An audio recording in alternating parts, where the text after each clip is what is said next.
Alright, Rico's Nano Challenge 2018 June edition update on the 14-gallon BioCube. So a lot of people, are supposed to give their livestock and equipment. I love the equipment updates. I don't always see it on every video, and it is what it is, but I like hearing about it. So this is the Chaeto reactor.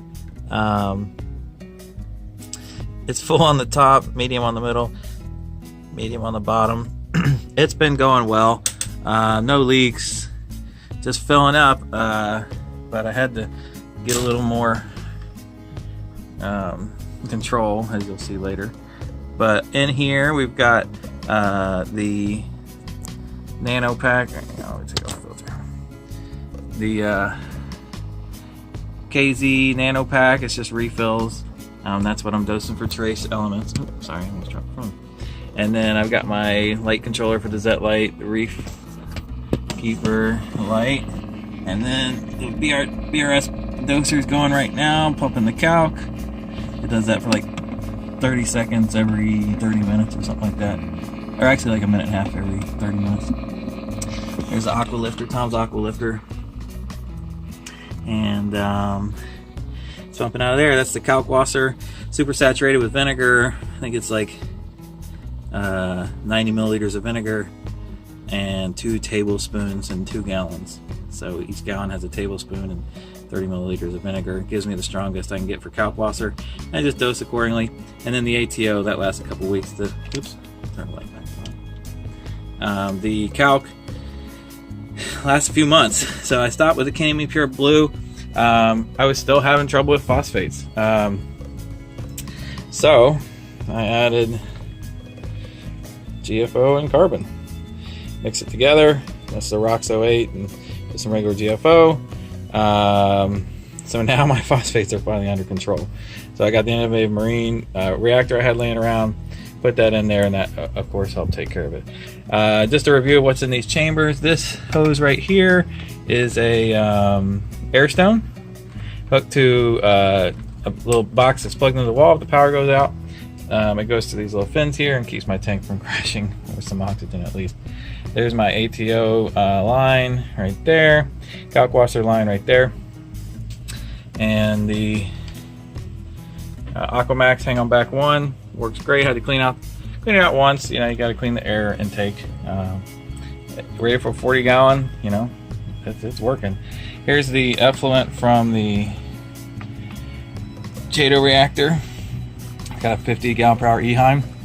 That much flow seems to work. I was worried about it being enough, but it's doing okay. So in both of these chambers, these first two, I have Miracle Mud in little Tupperwares at the bottom. There's about 3 pounds of Miracle Mud down there. And then on this one, you can't see it, but there's Pond Matrix on top of the Miracle Mud, and same with here. You might be able to see the bag. Yep. There's Pond Matrix on top of that. So I got as much Pond Matrix as I can back here, as much Miracle Mud as I can back here without making a mess. There's the Eheim heater in there, the 50 gallon per hour pump Eheim pumping out to the reactor down there, and the do-it-yourself Marine Depot $50 ATO. I love it, works great. And then MJ 1200s down there too. And then there's my cooling system, which is actually on right now. It's running off the reef keeper. So, and then the Z light. So that's the equipment review. It's been working really great. Oh, and then I have a little screen top I made. So let's go over the corals here. Let's switch back to the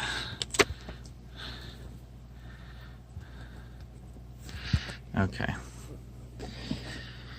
So this thing's always tough to focus. All right. So there's my Dottie back, tailspot bunny. I'm sorry, tailspot bunny, platinum perk,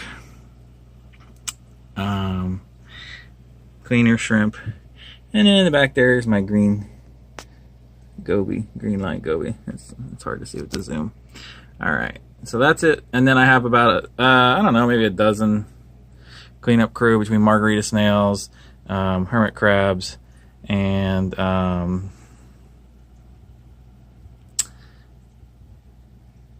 a couple other snails, I think. A couple astrias maybe. About a dozen of them. Mostly hermit crabs. Because the snails, you know, they come and go. So these Ricordia over here are doing good. Get like no light almost. This is only a 15-watt light. I was a little worried about that, but it's got good blues. But even down this shelf, you know, not even in direct light, they still do okay. And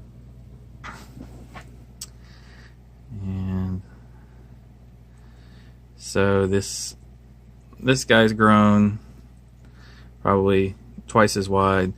Got some Blastos, the Daguophovites, great color, love it. Growing off the plug to the right there. Orange LPS. Fabia Garden, that one in the back has got new heads on the bottom right there. Christmas Fabia in the middle is just doing all right. This one, this green rim here is just the polyps are getting bigger, and that one in the front on the bottom is starting to split. You see the coming up from the bottom. This Tropic Thunder, which is more like a pink in real life, with bright green polyps, SPS there. All that growth to the right, including the vermeted snail tube coming up. That's what's growing off of the original piece. That Fabia in the back there is doing nice. This fun rock here was the experiment with the mushrooms. Glued 8 of them onto a rock, and then they're neon green. They're starting to all come in. That one in the front obviously is the happiest. The blue zoas are doing well. The ones next to it died off halfway. I think they stopped dying off. Galaxia is almost doubled. It looks like in size, just because it's out, but it definitely has a few new heads, and I expect that piece to get decent size. That Cyphastria, planning on growing on that whole rock. You see my plan is starting to come together. It's going off to the right there. It's going off to the left. Just barely. So, and I'll talk about why with those phosphates. This, I can't remember the name of that acan, or that the big LPS in the front. It expelled its guts onto that burning stylo over there, burning banana stylo, killed half of it. But you can see on the right, underneath it by that shadow, it's growing off that, and it's growing back to the left. Galaxia shroom, just chilling in the front, awesome. Nice little Rhodactis. I did bring over some acans. You can see sort of an acan garden going. And they're fairly happy. I can't get them to blow up like a lot of people do. I never have in any of my tanks. But they are happy, at least. I can tell you that. So, but no new heads. I don't know. Acans just don't do it for me for some reason. So a garden is what it is.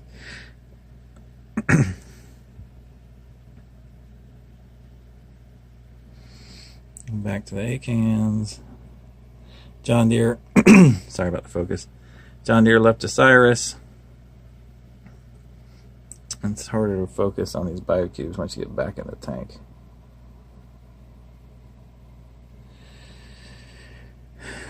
There's the Colt Leather, which, I mean, with my other one, they would not grow, and then when they start to grow, they just start growing.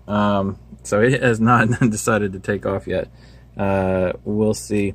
I had the pink Yoji leather in there. I moved it out because I was running my lights real blue, and I couldn't see it because it's not neon reflective. But I might move it back because now I'm running a little. I put a little white in there just so I could see everything a little better. The green star polyps on the back wall.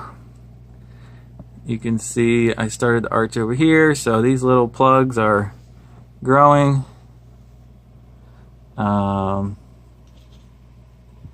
And you can even see, oh, come on, focus.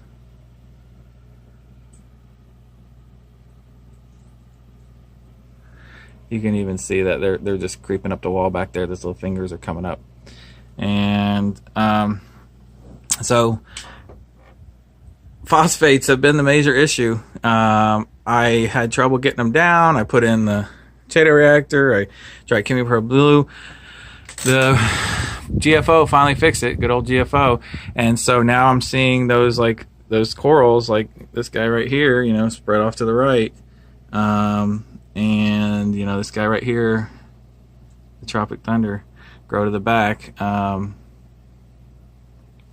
So stuff is starting to grow now, you know, noticeably, like every week. This Montipora right there in the middle, you can see it growing off to the left and up top. So getting those phosphates down to 0.03 was key for getting the growth going. So I feel like this is the setup. I've got my equipment down. I can feed as much as I want. I can put Reefroids in there once a week. I've got a sun coral back here that I do feed once a week. He's not out right now, but he's been alive for quite some time. So it's the first sun coral I ever had. And then I figure the rest of the Reefroids and Reef Chili mix, you know, makes it around the tank. So now I feel like it's set up and stable, and I can just let it grow for 6 months. I've got room for a couple more corals. I'm going to put a few more in there. I've got some prime real estate up here at the top for, you know, maybe a digitata or another leather to get something to reach up through the tank. But everything is going now kind of on autopilot. I do about a 3-gallon water change every week, and with HW Marine Mix. So kind of a long update, but and sorry about the lack of focus plaguing the video.